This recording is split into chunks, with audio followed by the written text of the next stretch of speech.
Yes, dear, कैसे हो? How are you? All good? Inderpreet बहुत सोच में पड़ा हुआ, क्या हो गया? इतना नहीं सोचते यार।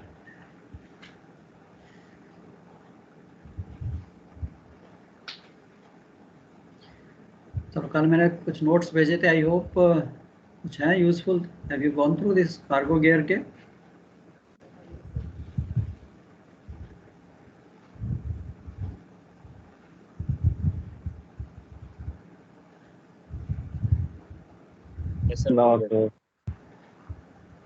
आप पढ़ लेना बच्चे इसको, ठीक है? मे बी लिटिल बिट कहीं ना कहीं क्वेश्चन आ जाता है उसके ऊपर भी। ब्रेन वायर्स पे तो क्वेश्चन है ही है।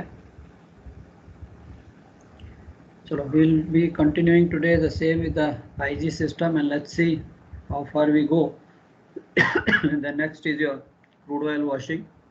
So IG का नोट्स मैंने भेजे थे।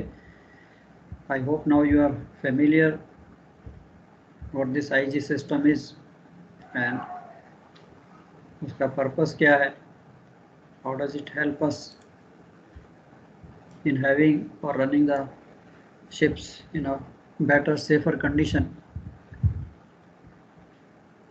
So far we have done this is the non-return devices. I think the deck seal, इसको भी बच्चे पढ़ लीजिए थोड़ा स्केच। ये भी रिटर्न्स के लिए कॉमन क्वेश्चन है, various types of deck seals and describe any one of them. Next is your again like a safety device, liquid filled PV breaker, which is there on the IG main. इसका function क्या है? Function of PV breaker is very simple, to prevent abnormal rise or drop in pressure.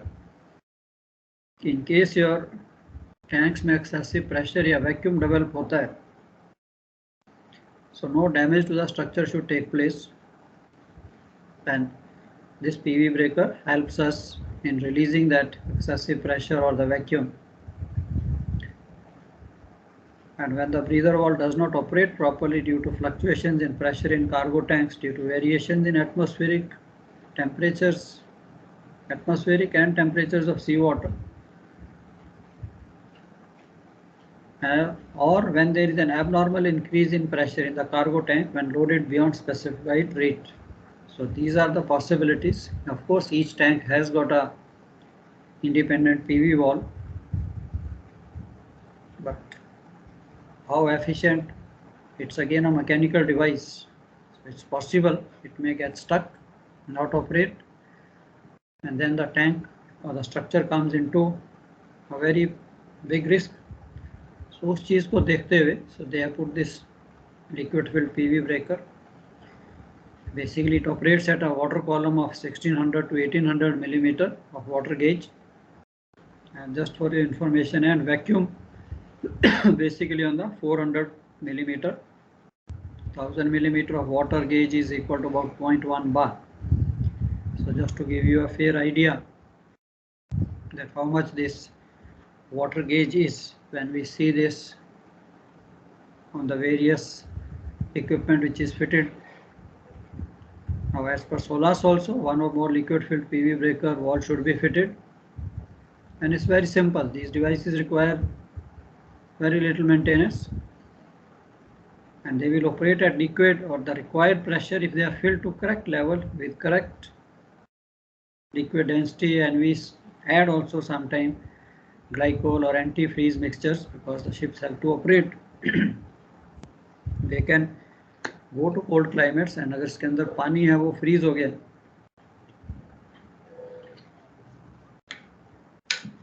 then also there will be problem. So this is basically how it looks like. This is your IG main. It gets connected to this, and there is a inner piping there, and you have this glass gauge here to see the water level, and very little maintenance. Just see that there is a sufficient correct level of water is there, and this glass gauge is clean that we can see.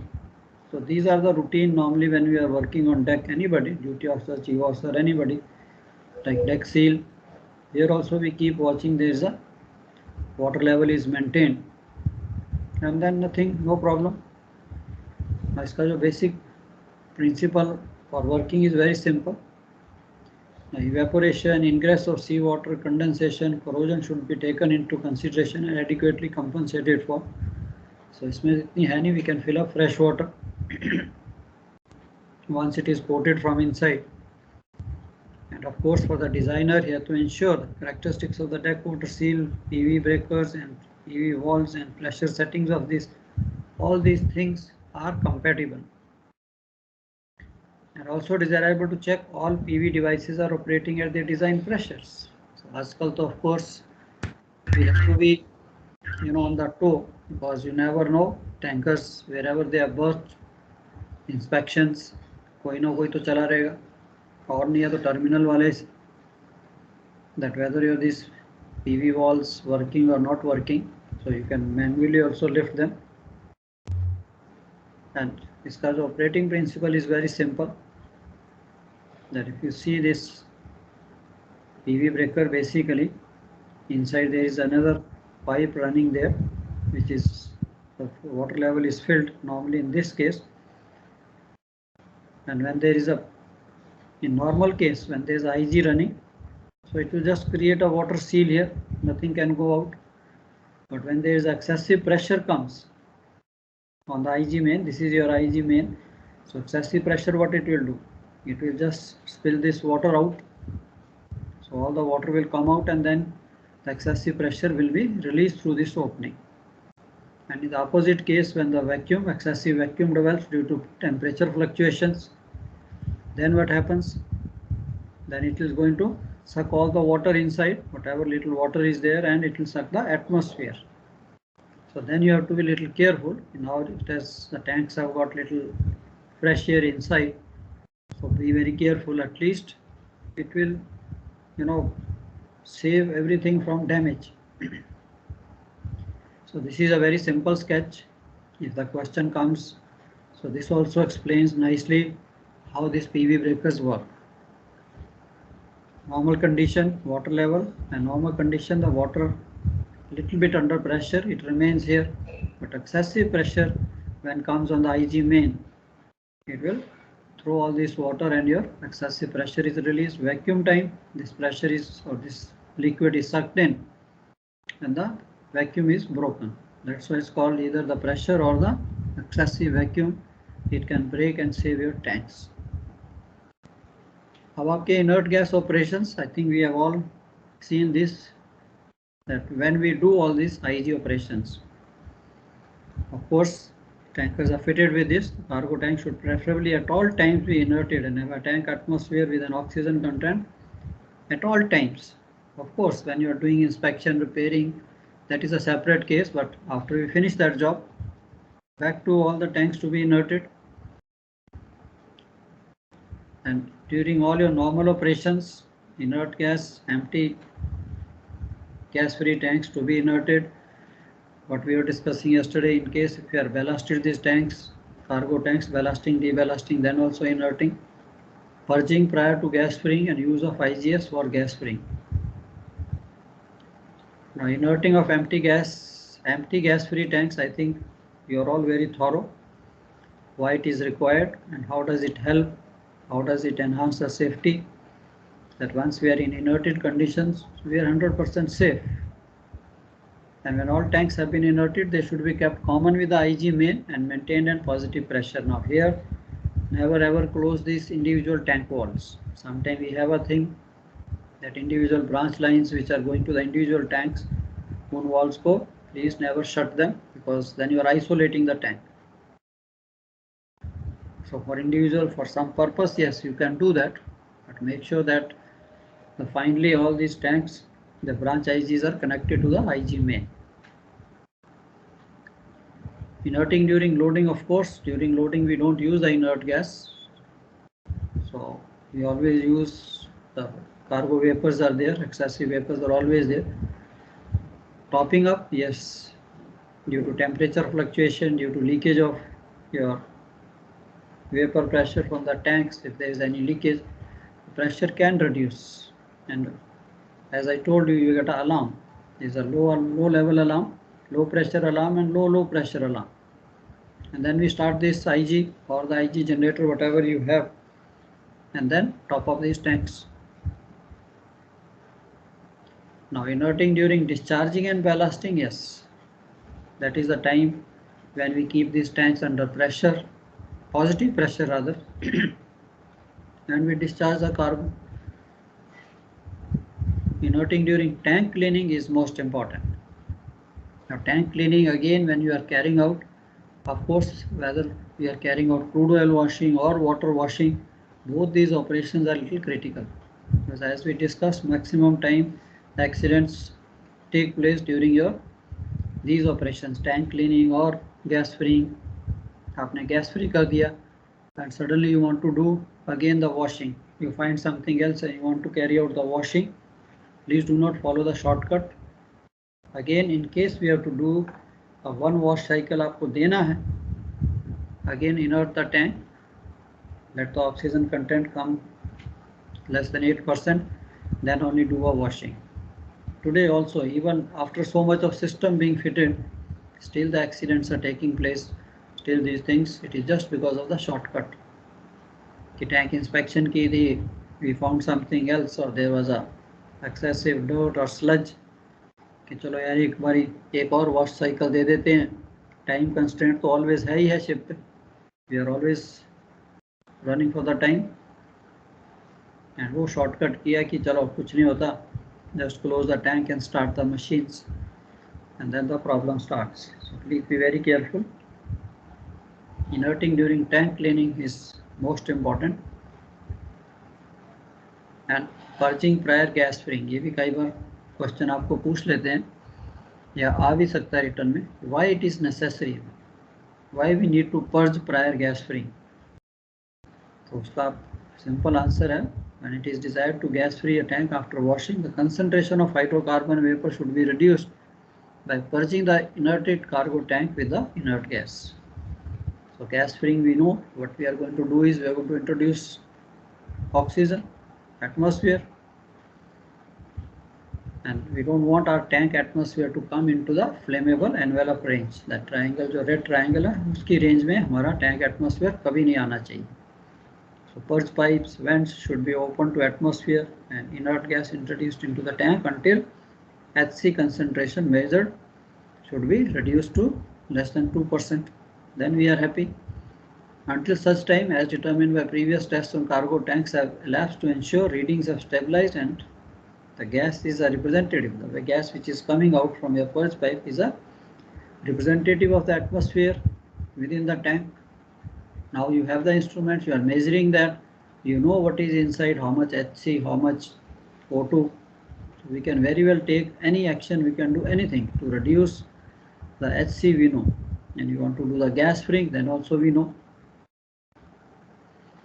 So gas freeing of cargo tanks should only be carried out when tank entry is necessary, essential inspection, maintenance, repairs, and it should not be started until it is established that a flammable atmosphere in the tank will not be created as a result of what we call purged with inert gas to below critical line of dilution. So उससे हमें नीचे रखना है. I think now most of you must have understood. So आपके जो questions हैं, if you have understood this flammability diagram, anytime you can correlate that are what we are doing in the tank and as per the flammability diagram what is happening inside. Gas freeing may be affected by, again, when we do, there are many methods, either you put hydro blowers or steam driven portable blowers or by fixed equipment. In either case, necessary to isolate the appropriate tanks to avoid contamination from the IG main. And when large number of cargo tanks are required to gas free, for example for dry docking, we use the IG fans on the fresh air mode.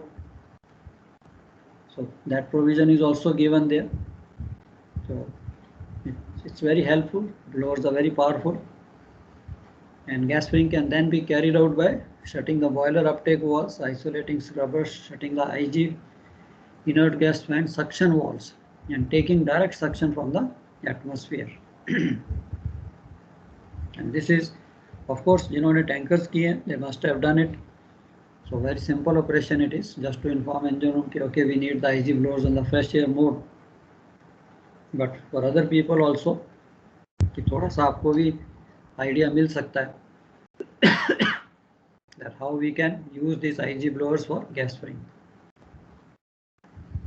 And we all know gas spring should continue till we have 21% oxygen. अब आपका आ जाता है failure of inert gas. कल भी हम कह रहे थे there's a failure of inert gas system. Then what to do? So in the event of total failure of the inert gas, to deliver required quantity of the gas to maintain a positive pressure in the tanks and slop tanks, action must be taken immediately to prevent any air being drawn into the tanks. अब आपकी IG बंद हुई है तो ये tanks में तो pressure तो होगा, but if you are discharging, so slowly you will find the tank pressure will reduce. So finally, ultimately, you have to stop discharging.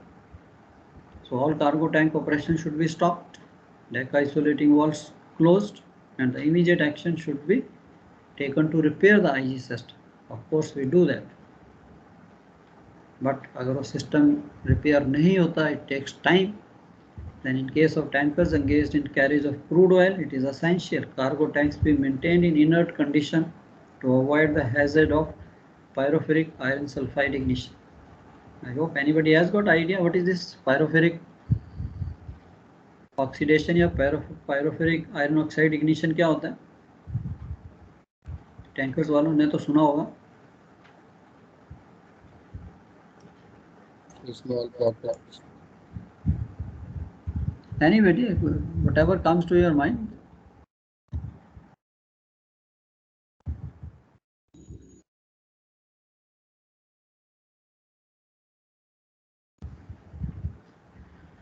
थोड़ा बहुत तो आइडिया होगा यार पायरोफेरिक इग्निशन क्या होता है.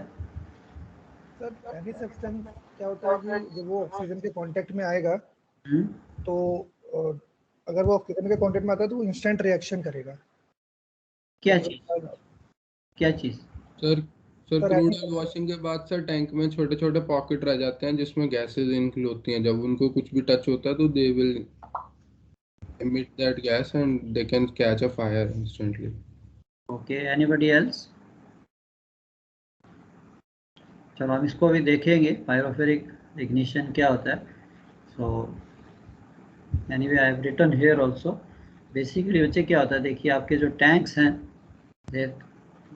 स्पेशली क्रूड ऑयल टैंकर्स जो हैं, उनके tanks are not fully coated with paint.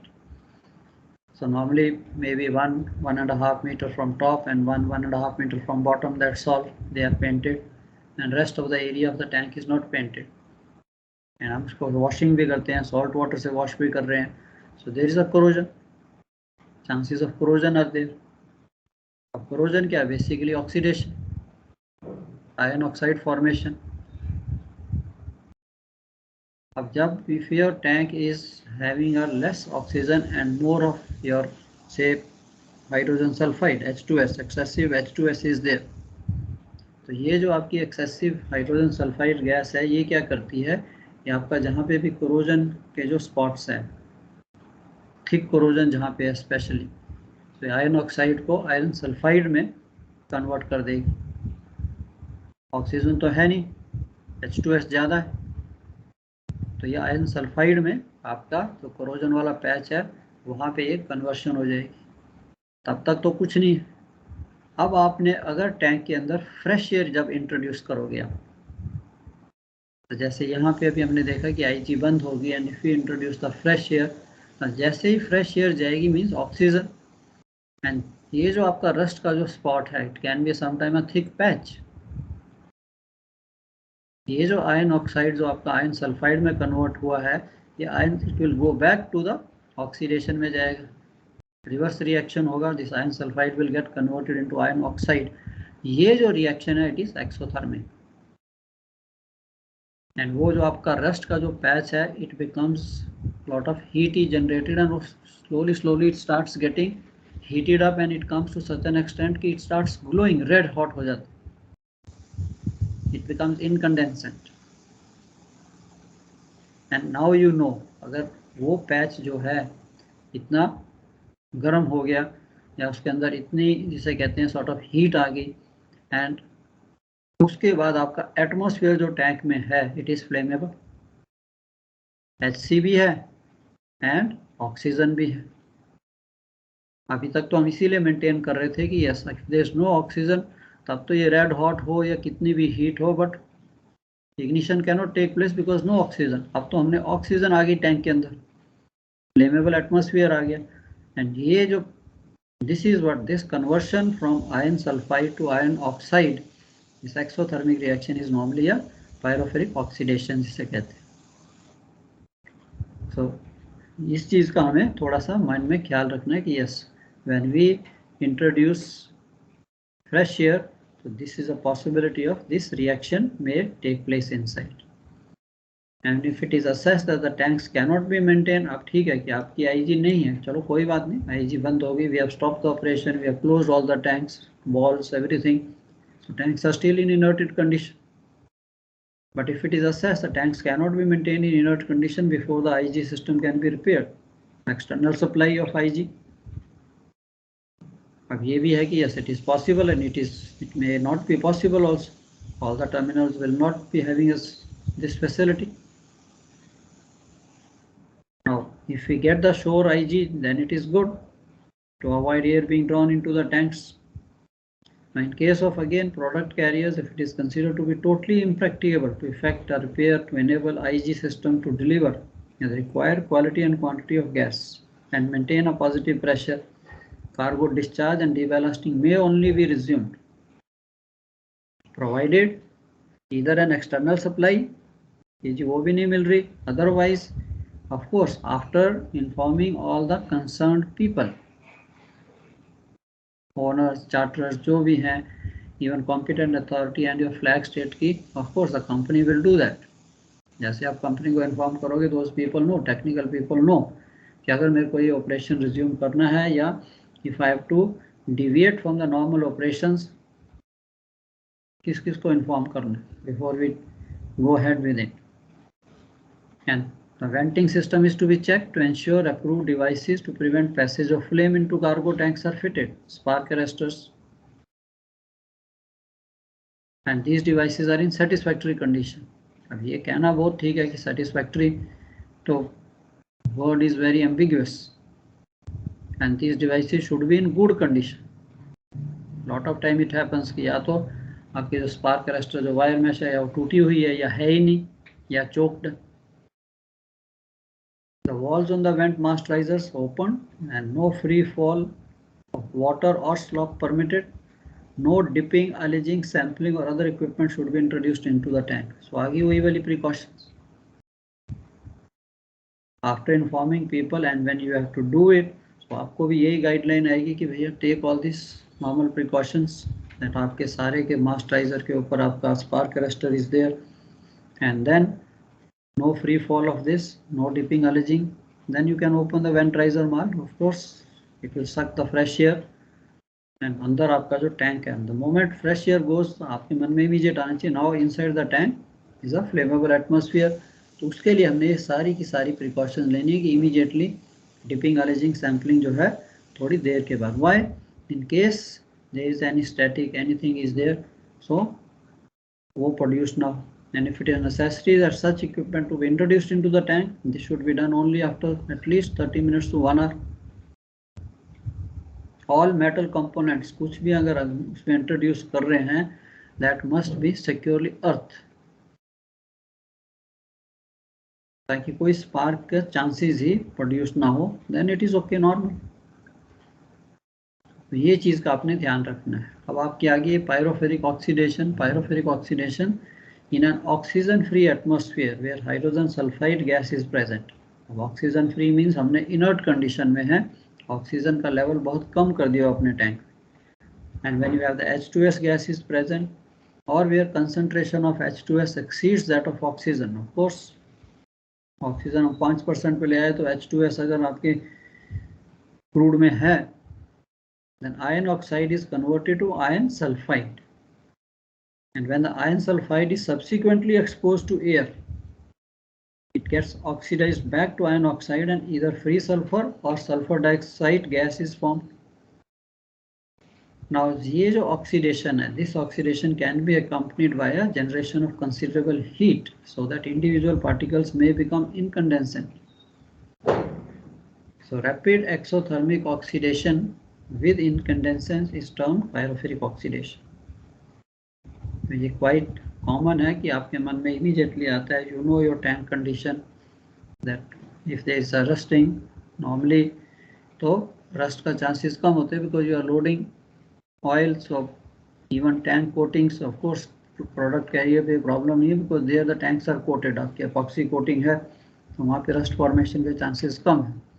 But as the tanker becomes old and इसके जो tanks हैं वो अंदर से coated भी नहीं है. Is there any regulation for tank coatings? It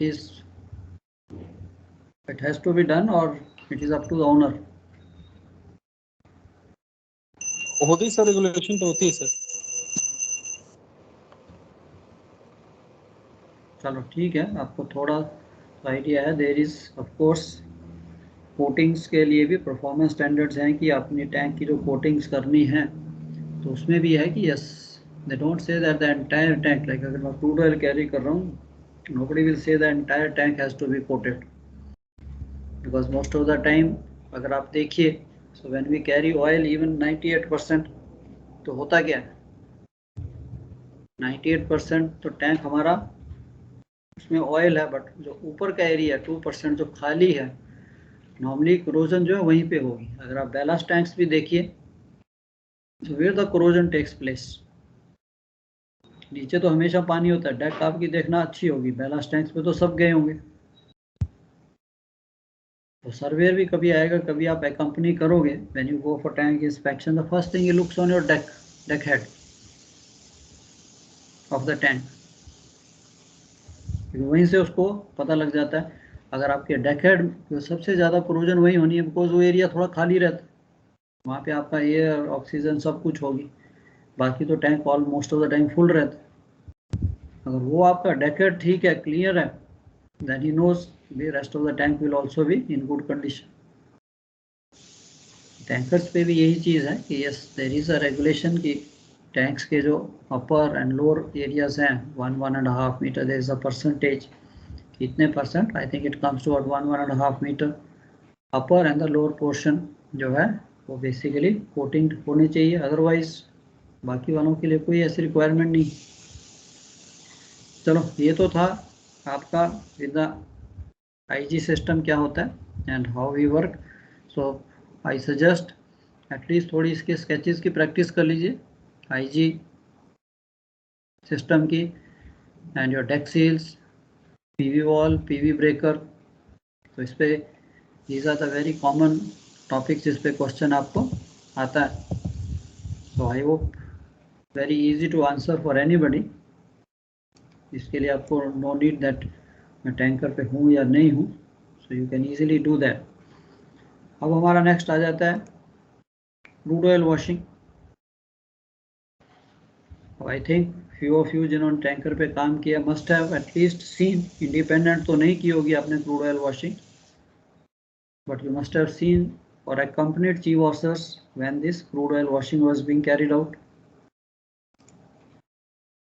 Is there anybody who has seen this crude oil washing operation?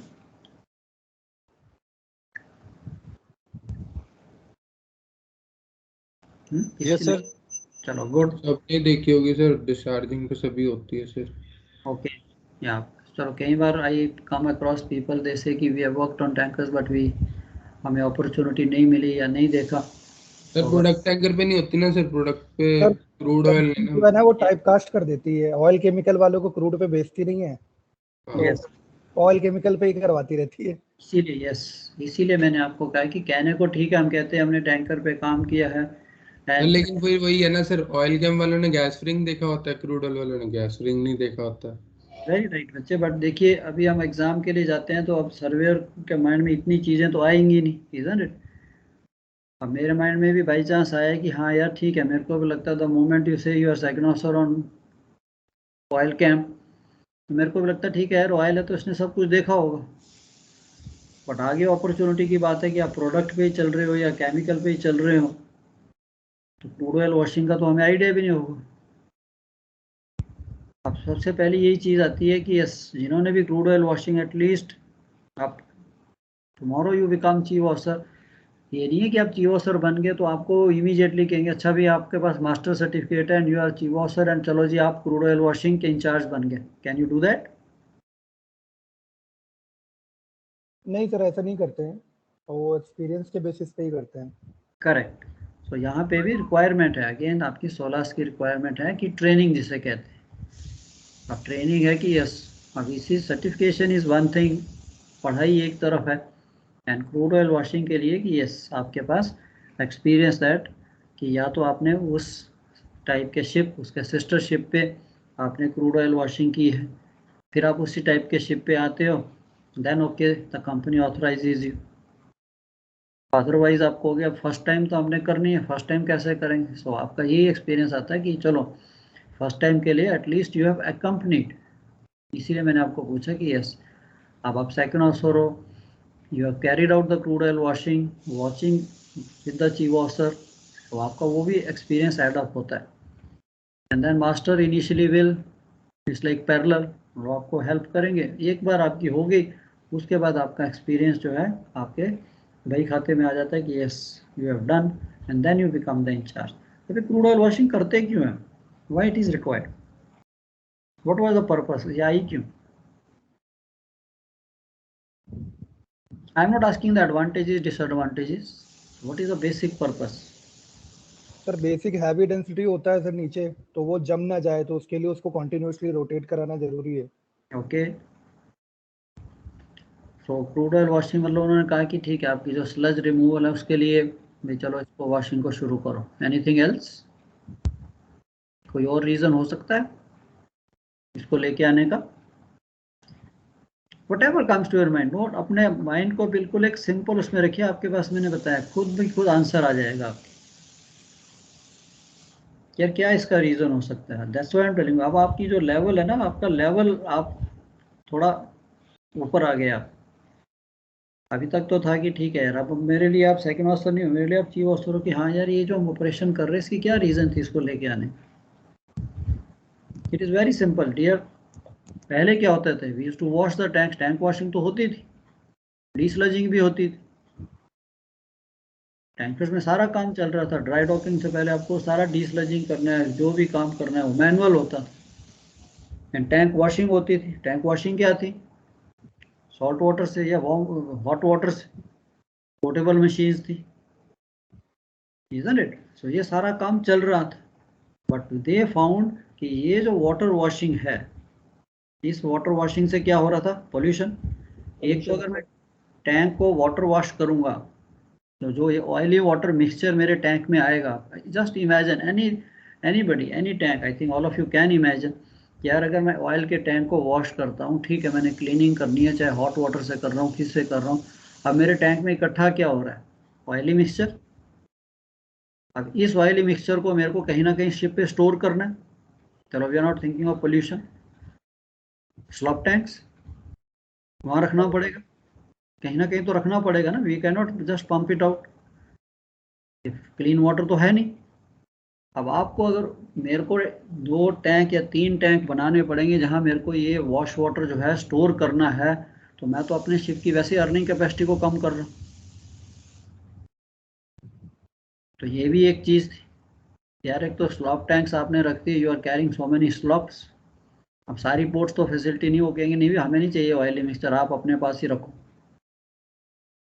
And second, उसको कम करने के लिए हम लोग सारे हैं तो बहुत सिंसियर नहीं, all over the world all the human beings are very sincere कि हम इसको स्टोर करके रखेंगे, तो कोई ना कोई तो उसको पंप आउट भी करेगा। अब जब रेगुलेशन नहीं थे तो मैंने भी किया हुआ कि भैया, पहले तो सर डिकेंटिंग नहीं होती थी ना, सीधे निकाल देते थे। थी नहीं डिकेंटिंग थी, बट डिकेंटिंग में बच्चे इट्स अ टाइम कंज्यूमिंग कि आपको एक स्लॉप टैंक में रखो, let the water oil separate, फिर आप उसको कीजिए, ऑयल दूसरे टैंक में जाएगा, पानी एक में जाएगा। बट उसके बाद तो ODM आ गया, सारा कुछ आ गया। फिर तो ये था कि जैसे ही ऑयल उसको टच किया फोटो इलेक्ट्रिक सेल को, वो वॉल्व बंद हो जाएगा, रिसर्कुलेशन हो जाएगी। तो it's a very time consuming process. ये तो सारा आपका वॉइस जो है, मतलब I don't know if any of you have done, तो I can remember my those days. सारा पंप रूम ऊपर नीचे, pump room deck, pump room CCR में घूमते रहते थे। ओवल बंद हो गया, बत्ती साहब इसको कुछ करो, उसको वॉश करो, वो डिस्चार्ज हो नहीं रहा, ओडीएम प्रिंटर विंटर सब लगा हुआ था। तो इसी बेस को देखते हुए if you see the previously the oil tanks on crude oil tankers were clean by water, but this method of cleaning increase marine pollution. तो कोई ना कोई हम भी जुगाड़ निकाल लेते थे कि ठीक है यार, चल थोड़ा बहुत ठीक है, नीचे का मिक्सचर है उसको जाने दीजिए, and required bigger slop tanks to store left over residue and oily water mixture.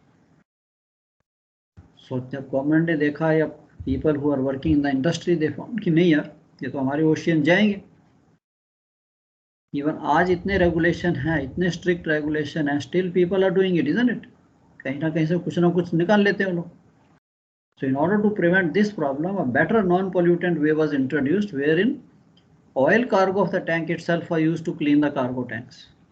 अब ये भी उन्होंने रिसर्च की कि इंस्टेड ऑफ वॉशिंग, अगर आप किसी तेल के टैंक को पानी से धो, चाहे वो हमारा मस्टर्ड ऑयल ही क्यों नहीं है, पानी से अगर आप हाथ भी धोते हो नहीं निकलता, हमें सोप लगाना ही पड़ता है ना, तभी वो ऑयल निकलेगा। अब एक ऑयल को अगर आप दूसरे ऑयल से कीजिए, अब ये आप देखिए, आप शिप पे भी आपने पेंटिंग का काम किया होगा, तो sometime I remember I too, आपके हाथ गंदे हो गए और डीजल से ही हम धो देते थे, सब कुछ साफ हो जाता। कई बार वो ग्रीस पड़ी, उसी से कीजिए तो आपको सारा कुछ निकल जाएगा। So they found the oil has got a better cleansing property than as compare to water. The solvent action of the crude oil makes the cleaning process far more effective than when the water is used. तो ये चीज भी आई then जैसे कि हाँ यार, why not do this? फिर आपने जो कहा है कि यस, कि when you are doing this washing with the crude oil, तो आप नीचे जितनी भी उसकी स्लज है उसको चर्न आउट कर दीजिए, तो उसके साथ फिर ये सारे के सारे, जैसे कहते हैं दैट एडवांटेज सबको दिखनी शुरू हो गई। And this is what gave birth to what we call today the crude oil washing. Now crude oil washing was made mandatory जब ये सारा कुछ स्टडी हुआ कि हम इसके इतने फायदे हैं, स्लज भी आपकी चर्न आउट हो जाएगी, टैंक्स भी खाली हो जाएंगे, टैंक की क्लीनिंग भी जो है, क्लिंकेज जो है, जितना टैंक बल्क ऑयल बल्कहेड्स पे लगा नीचे है वो सारा डिस्चार्ज होगा। Ship owner is also happy, the receiver is also happy कि यार मैंने जितना तेल लोड किया था वो मैक्सिमम ऑयल मेरे को मिल रहा है, nothing is retained on the ship. सबको it was a win win situation. So जैसे ये सिचुएशन उन्होंने स्टडी की तो नेचुरली मॉर्पोल कन्वेंशन तो थी, एंड ये सारा कुछ अब मैंडेटरी हो गया। अब यहाँ पे है कि यस, इस रेगुलेशन में जो भी उसके प्रोविजंस हैं, all the specification they all has to be compliant. So ये सिस्टम जो है जब इंस्टॉल होता है, when the ship is built, so everything is checked, tried and tested कि हाँ भी ऐसा ऐसा होना चाहिए, तो गेट्स अप्रूवल, तभी उसको अप्रूवल मिलेगी when all the system is in position. अब आपके आगे क्लीनिंग मेथड्स की, चलो ये तो हमने समझ लिया कि अरे क्रूड ऑयल वॉशिंग आई क्यों। अब इसके मेथड्स जो हैं कि yes, now basically we all have this fixed piping system, IG की तरह everything is fixed, tank cleaning machines भी फिक्स्ड हैं, पाइपिंग भी फिक्स्ड है, सारा सिस्टम फिक्स्ड। तो क्लीनिंग मेथड्स थे कि यस, देयर क्लीनिंग मेथड्स की जैसे जैसे technology day by day increase होती गई, तो पहले तो नॉर्मल मशीन्स थी, फिर वो प्रोग्रामेबल मशीन्स आ गई कि आप उनका एंगल भी सेट कर सकते हो, जिस पर्टिकुलर पोर्शन ऑफ टैंक को आपने धोना है, अपर पोर्शन को वॉश करना है, तो आप उसका एंगल उतना ही रखोगे। Even while discharging the cargo, ऊपर से अगर आपका 4-5 मीटर टैंक खाली है, तो I can even wash that 4-5 metres की डेप्थ तक की मैं वॉश कर सकता हूँ। सो ये जो क्लीनिंग मेथड है, first is a multi stage system, while cargo is still in the tank, the upper part above the oil surface is washed, top wash जिसे हम कहते हैं, and the bottom is washed by stripping tank washing after the tank has been emptied. तो ये भी system हो गया कि हमारे पास अब मशीन्स ऐसी आ गई जिससे मैं प्रोग्राम कर सकता हूँ, एंगल सेट कर सकता हूँ। One version of this method, when tank washing is divided into 2 stages, top and bottom, we call it 2-stage method. अब टॉप वॉश में क्या था, washing area is from the joint section of the upper deck and bulkhead down to a height slightly above the oil surface. I don't want to make the machine putting a jet into the oil surface, वो भी अच्छा नहीं. तो इसके लिए हम उसके angle को कंट्रोल करते हैं, खाली ऊपर के एरिया को ही मशीन जो है वॉश करेगी. And in case of multi stage each stage should be overlap. Top wash bottom wash ठीक है, मैंने 5 मीटर तक 8 मीटर तक ऊपर का एरिया वॉश किया, and then when the oil is emptied फिर मैं नीचे वाले को वॉश कर देता. So in general, if you see the sludge accumulates on the horizontal girders, top wash therefore should be started when the oil level reaches about 3 meters above the bottom. आजकल of course with the double skin and all that आपकी जितनी stiffening है वो सारी उसने ballast tanks में ले ली. So आपके जो tank bulkheads हैं they are almost flush. Otherwise if you see little older tankers उनके अंदर तो सारी वो फ्रेम स्टिफनर सब कुछ है, सारी की सारी स्लज जो है उसके ऊपर इकट्ठी होती थी, उसको वॉश करना जो था it was difficult job. So the top wash terminates when the remaining oil level goes down to about 1.5 meters and above. And crude oil used as a medium for washing should in principle be same grade of oil as one being discharged to prevent contamination. अब ये भी है, अगर आप 2-3 grade carry कर रहे हो तो उसकी मिक्सिंग भी नहीं होनी चाहिए, तो उसका भी आपको थोड़ा ध्यान रखना. बट अदरवाइज मल्टी स्टेज अपनी तरफ से उसका भी फायदे हैं. या फिर आपका बॉटम वॉश जब आपने करना है, this operation starts when the oil has been discharged and रफली stripped from the bottom to become dry, and bottom which has been left unwashed at the time of top wash is washed many times as necessary.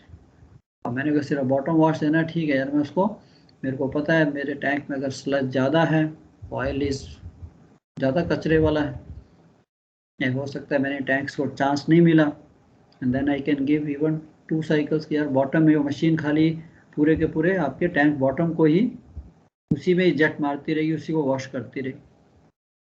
Tank ज़्यादा अच्छा clean होता है, उतनी sludge को churn out करके same time you are stripping the tank also. So nearer the bottom, the more sludge deposits, and the bottom wash should be carried out with more care as compared with the top wash. Top wash तो easy. तो ये जैसे जैसे आप करना शुरू करोगे you also know, and ultimately मेरे को चाहिए कि ठीक है मेरे टैंक जितने क्लीन रहें, जितने उसमें स्लज कम रहें, उतना मेरे को ही फायदा है. Any time if I have to go just give one simple water wash, tank is absolutely shiny. And spot washing also we can do. Some of the single nozzle type of machine developed for crude oil washing are capable of repeated washing or spot washing of a particular area by horizontal as well as vertical angle control. अब दूसरा आ गया आपका single stage. Even I used to prefer single stage की ठीक है tank को पूरा एम्प्टी कर लीजिए, डिस्चार्ज कीजिए, उसके बाद एक पंप अगर खाली है तो उसको हम क्रूड ऑयल वॉशिंग पे लगा देते. So this is a method combining the top and bottom washes together as a continued process. When the tank empties, entire tank walls are washed all together. But the method itself is not practically different from conventional seawater washing. Seawater washing भी तो ऐसे ही करते थे.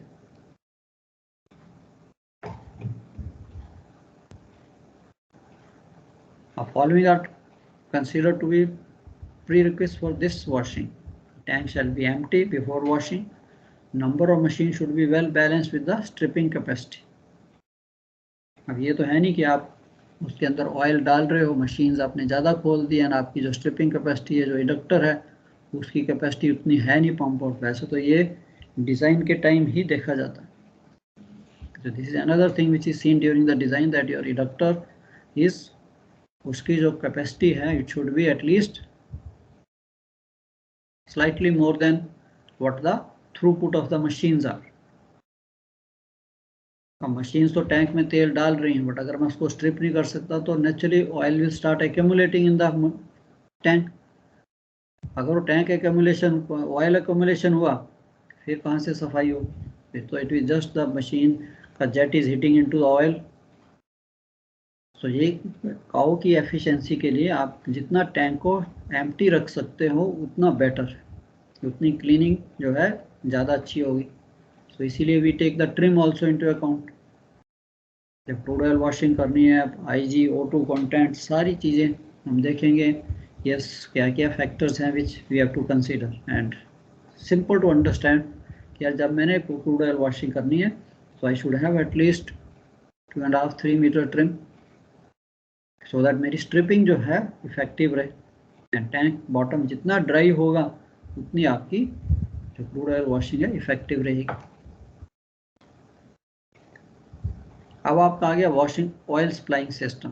क्या भी ठीक है, हमने वॉशिंग के तो देख लिए कि या तो हम मल्टी स्टेज करें, टॉप वॉश बॉटम वॉश करें, या हम सीधा वन स्टेज वॉशिंग करें कि टैंक एम्प्टी किया and then we start washing from top, maybe 1 hour 90 minutes, जो भी आपका साइकिल रिकमेंडेड है, तो उसको एक ही बारी में करके and we finish with that.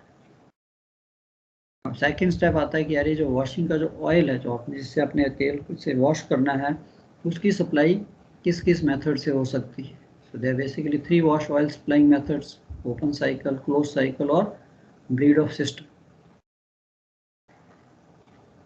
अब सेमी ओपन साइकिल सिस्टम जिसे कहते हैं, वॉश ऑयल जो है जिससे आपने करना is introduced from a tank being discharge. अब हम एक टैंक को डिस्चार्ज कर रहे हैं अपने पंप से, दिस इज गोइंग एशोर।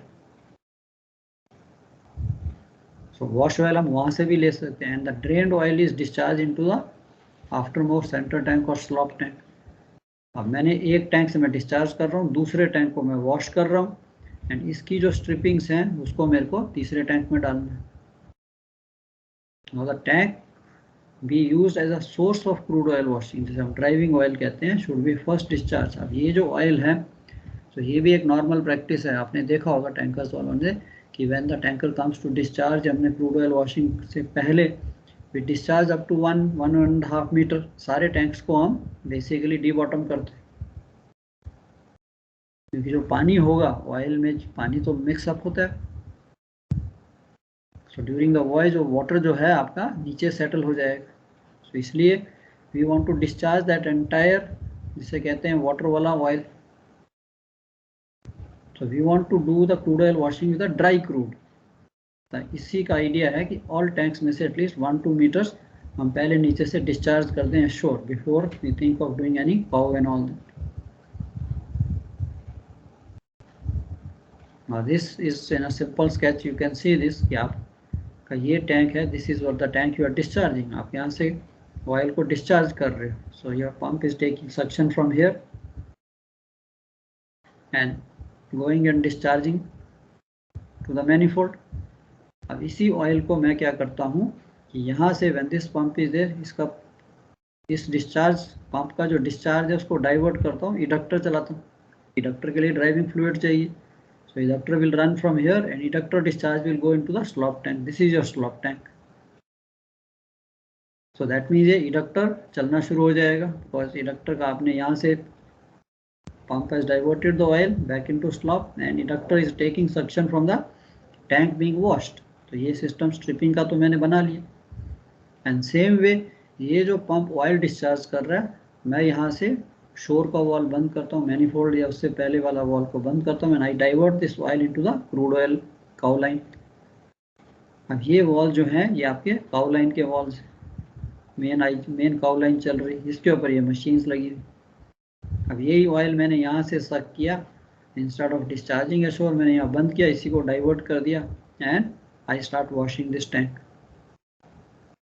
अब ये वॉश हो रहा है, सेम टाइम इसी पंप से मैं इसको स्ट्रिप करके स्लॉप में डाल रहा हूँ। अब इस सिस्टम में आपको सबसे बड़ी प्रॉब्लम ये है कि मैं ऑयल सक्शन तो ले रहा हूँ इस टैंक से एंड डिस्चार्ज कर रहा हूँ इस टैंक में, तो इसका लेवल इमीडिएटली ऊपर जाएगा। स्लॉप टैंक वैसे ही छोटा होता, तो you got to be careful. और या उसको पहले से हमें देखना है कि हम स्लॉप टैंक को या तो खाली रखें, बिल्कुल लो लेवल पे रखें, ताकि एटलीस्ट 1 आवर या जितना भी आपने साइकिल देना है, so we don't have to interrupt. So this is one of the methods जहाँ पे कि oil is taken from one tank, pump ने सक्शन ली, इसी पंप ने इंडक्टर चलाया और इसी पंप ने मेरी क्रूड ऑयल वॉशिंग मशीन चलाई, और दूसरा टैंक जो खाली था उसको चाहे टॉप वॉश देना है या कंप्लीट साइकिल देना है, हमने इसकी वॉशिंग शुरू कर दी। So this is called a semi open type of cycle system. अब दूसरा आ गया क्लोज साइकिल सिस्टम, जिसे हम रीसर्कुलेशन मेथड भी कहते हैं. So this is the most preferred one. Most of the time I used to use this. So wash oil is supplied from aftermost center tank और slop tank. अब हम क्या कर रहे हैं कि क्लोज साइकिल है कि मेरा पंप है वो उसी स्लॉप टैंक से सक्शन लेगा एंड वही ऑयल वॉशिंग मशीन में जाएगा. Machine is going to wash the tank and same time से मैं इडक्टर चला रहा हूँ, इडक्टर भी सक करेगा. सो एक ही टैंक से सक्शन है, एक ही टैंक में डिस्चार्ज हो रहा है. सो देयर नो चांसेस कि यार कोई फियर हो कि ये टैंक जल्दी भर जाएगा, फिर इसको लोअर लेवल पे लेके आना पड़ेगा, डिस्चार्ज करना पड़ेगा. So this is basically a recirculation method. Wash oil is supplied from the aftermost or slop tank and drained oil is collected in the same tank. That is the same tank used for both purposes. Now इसकी अगर आप sketch देखिए, I think होनी तो चाहिए मेरे पास figure. yes. अब ये मैंने टैंक वॉश करना है, मैंने ये पंप है, ये मेरा स्लॉप टैंक है, इसी से मैं सक्शन ले रहा हूँ. पहले तो मैं इस दूसरे टैंक से ले रहा था, अब मैं इसी टैंक से सक्शन लेता हूँ. इसको मैं ऑलमोस्ट हाफ लेवल तक भर देता हूँ and I take the suction from this tank. Pump ने यहीं से ऑयल को डाइवर्ट करता हूँ इडक्टर के लिए. It is driving the eductor, eductor discharge back to same tank. So basically your eductor is running from slop to slop. कुछ फर्क नहीं पड़ने वाला. तो पहले तो इडक्टर आपका स्लॉप टू स्लॉप चल रहा है एंड इडक्टर जो है is going to take suction from this tank being washed. and फिर यही वाला ऑयल है, क्योंकि ये डक्टर तो इसको इतना प्रेशर नहीं चाहिए, I can increase the pump pressure and now I divert the oil into the pav line. And अब मशीन्स में आ गया, 3 या 4 मशीन आपकी चल रही है, they are happily washing the tank and वही इडक्टर वहाँ से इसकी स्ट्रिपिंग करके putting it back into the slop tank. Everything is running basically slop to slop. इसे हम रिसर्कुलेशन मेथड कहते हैं. अब इसकी कुछ डिसएडवांटेज दिखती है आपको, इसमें कुछ है anything what we have to be careful? क्या डिसएडवांटेज है? एडवांटेज तो ठीक है, very easy comfortable slop to slop चल रहा है. एक बार सारे पैरामीटर्स देख लिए, IG वाईजी देख ली तो चलने दीजिए. इसका क्या नुकसान है या किस चीज़ के लिए हमें थोड़ा केयरफुल रहना चाहिए? सर ये अपना जो अलेज है, क्योंकि बाकी सब टैंक से भी ऑयल आ रहे हैं तो ओवरफ्लो ना आ जाए, उसको भी मॉनिटर करना एक है कि अलेज मॉनिटरिंग इंपॉर्टेंट है स्लॉप का. वैसे तो आएगा नहीं, थोड़ा बहुत लेवल होगा कि जो आपका टैंक में जो आप स्लज या जो भी इकट्ठा कर रहे हो, because we are taking suction from the same tank, we are taking suction from this pump. आपका इसी टैंक से सक्शन ले रहा है और इसी में डिस्चार्ज आ रहा है वापस, बट लेवल में हाँ तो सर दूसरे टैंक से सर मॉनिटर का टैंक से छोटी रहती है ना, तो दूसरे टैंक से भी ऑयल जो सक्शन ले रहा है अगर मॉनिटर नहीं करेंगे तो सर, या फिर लिस्ट वगैरह कुछ हुआ उस समय ट्रिम भी हमारी लगभग ज्यादा ही रहती है एंड ऑफ द टाइम, तो हमारा सर ओवरफ्लो होने के चांसेस रह सकते हैं. करेक्ट. बट मतलब जो आप कह रहे हो ना कि दूसरे टैंक से नहीं, हम यहाँ पे इस टैंक में हम सक्शन, पहले वाले केस में था we were taking suction from the other tank, तब तो इसका लेवल बहुत जल्दी ऊपर आएगा. अब यहाँ तो हम यहीं से सक्शन ले रहे हैं और यहीं पे डिस्चार्ज कर रहे हैं. इसका बच्चे सबसे अगर आप डिसएडवांटेज देखिए, you got to be careful. Now you imagine मैं यहाँ से तेल की सक्शन लेता हूँ, इसी टैंक से मैं एक ही ड्रम में से पानी लेके उसी से मैं धोता जा रहा हूँ, तो इसका जितना कचरा है, सारा जितनी स्लज है, it is coming back to the same tank, slop में ही आ रहा है. उसी ऑयल को मैं फिर वापस यूज़ कर रहा हूँ. एक तो इसकी जो सॉल्विंग और क्या कहते हैं इसे वॉशिंग कैपेसिटी जो है ऑयल की, वॉशिंग प्रॉपर्टीज़ हैं वो कम हो जाएंगी. अब एक ही गंदे तेल से, उसी तेल से मैं वॉश करता जाऊँ तो it will not be that effective. Second, अब ये जो इसके अंदर स्लज है, स्लज एवरीवन नोस, बड़ी मट्टी, कचरा, कांच, सब everything is there in that sludge. वही ऑयल मैं मशीन्स में डाल रहा हूँ तो chances of machines getting choked. तो नॉर्मली 1 या 2 टैंक वॉश करने के बाद we try to discharge this entire slop, because इसके अंदर सारा आप कचरा, तेल आ गया, all sludge everything has come है. तो एक आधा टैंक धो लिया पूरा, उसके बाद ये स्लॉप को पूरा डिस्चार्ज करके फिर फ्रेश ऑयल से भर दिया. जब तक मेरे पास फ्रेश ऑयल है वो तो क्लीन है, वो तो बाकी स्लज तो सब नीचे सेटल डाउन है. तो ये चीज़ का आपने ध्यान रखना है कि ये नहीं कि स्लॉप टू स्लॉप चलाते रहे, 4-6 टैंक इसी के ऊपर लगा दिया, तो फाइनली आपका जो ऑयल है दैट हैज़ बिकम, जिसे कहते हैं उसकी सॉल्विंग पावर जो है, सॉल्वेंट जो है, it doesn't have that good cleaning properties, क्योंकि उसने जो करना था as compare to the fresh crude. बाकी ठीक आपने कहा कि यस ऑयल लेवल का आपने ध्यान रखना है। सो ये मेथड काफ़ी बार आपको पूछा भी जाता है, इसकी क्या क्या प्रिकॉशंस हैं।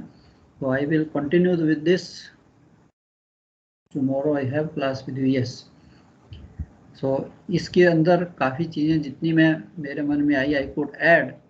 सो आप सबको we will once we discuss. तो ये मेथड आपका काफ़ी थॉरो होना चाहिए। रिटर्न में भी क्वेश्चन है, ओरल्स में पूछता किया है स्लॉप टू स्लॉप जो है, या रिसर्कुलेशन मेथड, या क्लोज साइकिल जिसे हम कहते हैं, कि उसके एडवांटेजेस डिसएडवांटेजेस प्रिकॉशन जो है क्या क्या होनी चाहिए। But basically I hope all of you have understood what this crude oil washing system is. जिन्होंने टैंकर्स पे नहीं काम किया, I hope it is very simple to understand and explain.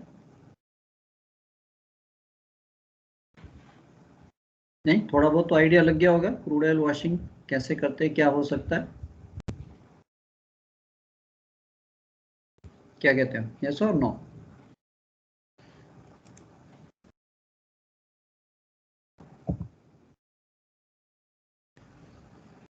Any questions from anybody?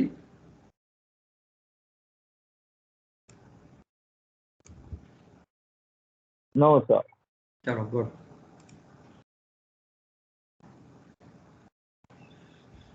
So we will continue this tomorrow. I think yes, एक बारी आपने ये समझ लिया, then little bit thing, and then we come to the crude oil की precautions क्या है, basically what all things.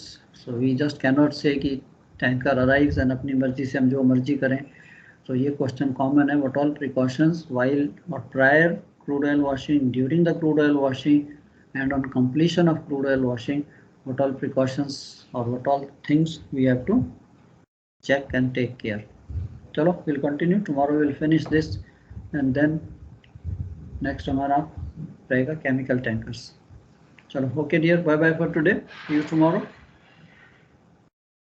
Thank you, sir. Have a good day. Same to you, बच्चे, same to you.